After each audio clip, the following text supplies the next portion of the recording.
Görünmez bu yaş Kök asmanda Ay yıldız hem yok Zulmet akşamda Güller hem sulgan Küller hem tıngan Bağı bostallik Kabristanğa aylangan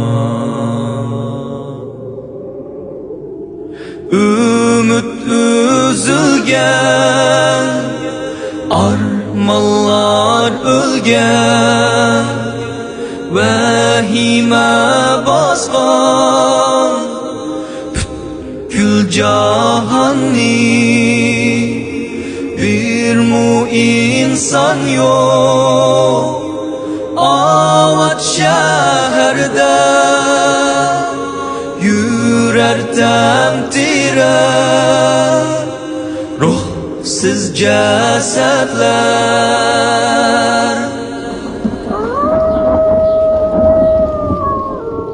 Hammalgan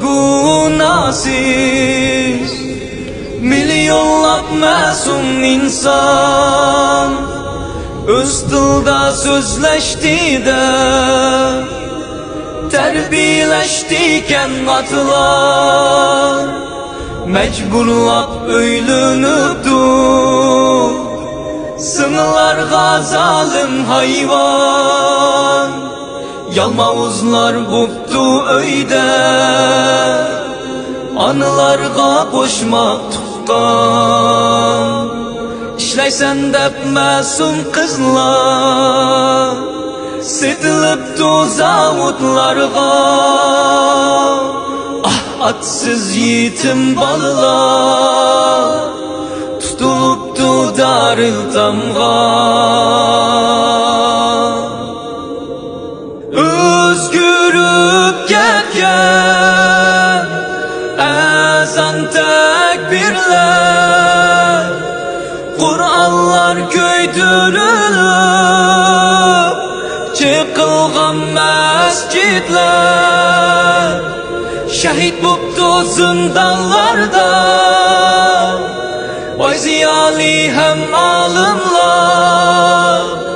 Sağlam yaşlar ezaleri Setiliptu Karvazada Sallamlar özgürü Boptu bugün nihav Ayşe adlı kızlar Atılıptu Van'am Guangcan Ah günahsız bu Allah Öldürülüptü doğulmaylar Ah atsız yetim balılar Donlap ölgen kuchilarda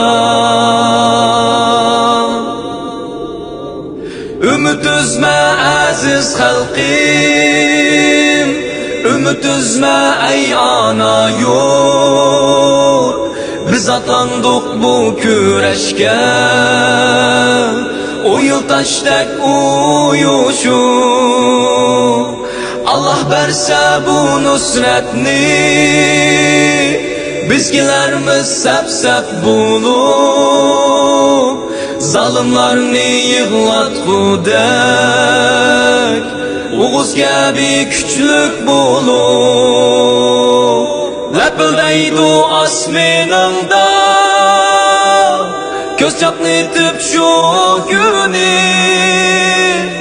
Ay yıldızlık gök bayrağım Ey ana makam Ay yıldızlık gök bayrağım